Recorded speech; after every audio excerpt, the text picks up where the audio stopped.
lovely students, this is Mansi. Welcome back to the channel. So now we are going to discuss about classification of acid. मतलब हमारे acid किस किस तरह से classify करते हैं. जैसे कि सबसे पहले है acid are classified as organic acid और mineral acid. So organic acid नाम से ही पता चल रहा है जो ऑर्गेनिकली हमें मिलते हैं, मतलब प्लांट्स वगैरह से मिलते हैं. So acids that are derived from plants and animals are known as organic acid, जैसे कि सिट्रिक एसिड हो गया जो फ्रूट से मिलता है. नेक्स्ट बात करते हैं mineral acids are inorganic acid such as sulphuric acid and they are dangerous to be use, so need more precautions. अब ये वाले जो हमारे मिनरल एसिड्स होते हैं वो थोड़े से ज्यादा इनको प्रिकॉशंस चाहिए यूज करते हुए, क्योंकि वो थोड़े डेंजरस होते हैं. ठीक है, ये ध्यान रखना है. तो ऑर्गेनिक और मिनरल एसिड हो गए. इसी तरह से हम सिंपली ये भी ऐसे भी करते हैं कि भैया स्ट्रॉन्ग एसिड और weak acid. So acids are also classified as strong acid and weak acid. अब वीक एसिड का मतलब ये नहीं है कि वो बड़ा सिंपल सा उसको ले लेके कहीं भी डोलते रहे उसको कोई रिएक्शन नहीं होगा, ऐसा नहीं होता. बट फिर भी उनको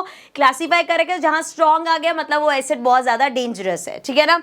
सो a strong acid is an acid that completely separates into ions in aqueous solution. अब यहाँ पे क्या है, जैसे कि हमारा HCl है, ये एक स्ट्रॉन्ग एसिड है. सो जब हम इसको पानी में डालते हैं, एक्वस सॉल्यूशन में डालते हैं, तो ये कंप्लीटली सेपरेट हो जाता है. हाइड्रोजन अलग और क्लोरीन अलग हो जाता है. ठीक है, ये भी हमने एग्जांपल भी देखा था जब हमने एक्वस सॉल्यूशन में देखे थे एसिड. सो एग्जांपल में हो सकता है सल्फ्यूरिक एसिड हो गया, हाइड्रोक्लोरिक एसिड हो गया. सो ये सब हमारे स्ट्रॉन्ग एसिड में आते हैं. अब सिमिलरली अगर हम वीक एसिड की बात करें, so a weak acid is one that does not separates completely into ions in aqueous solution.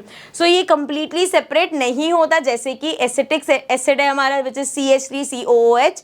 So ये कंप्लीटली सेपरेट नहीं होता, तो ये वीक एसिड में आता है. ओके, नेक्स्ट है acid can also be as dilute acid and concentrated acid. अब ये क्या होते हैं, देखो, the one which has a low concentration of acid in an aqueous solution are known as dilute acid. अब जैसे आपने एसिड लिया और उसमें बहुत सारा पानी डाल दिया, अब उसमें एसिड कम है, पानी बहुत ज्यादा है, तो उसको हम डाइल्यूटेड एसिड या डाइल्यूट एसिड बोलते हैं. लेकिन अगर इसी का ही उल्टा हो रहा है, whereas the one which has a high concentration of acid in aqueous solution are known as concentrated acid. अब यही सेम चीज, आपने इतना एसिड लिया और उसमें इतना सा पानी डाला, अब यहाँ पे इस सॉल्यूशन में एसिड की क्वांटिटी ज्यादा है, एसिड का कंसंट्रेशन ज्यादा है, इसीलिए उसको हम कंसंट्रेटेड एसिड बोलते हैं. ठीक है, तो इस तरीके से एसिड को डिवाइड कर सकते हैं. अभी जो स्ट्रॉन्ग एसिड, वीक एसिड, ये आगे रिएक्शंस में बहुत हेल्प करते हैं, क्योंकि जो स्ट्रॉन्ग है वो वीक वाले को डिस्प्लेस कर सकता है, ये सब चीजें.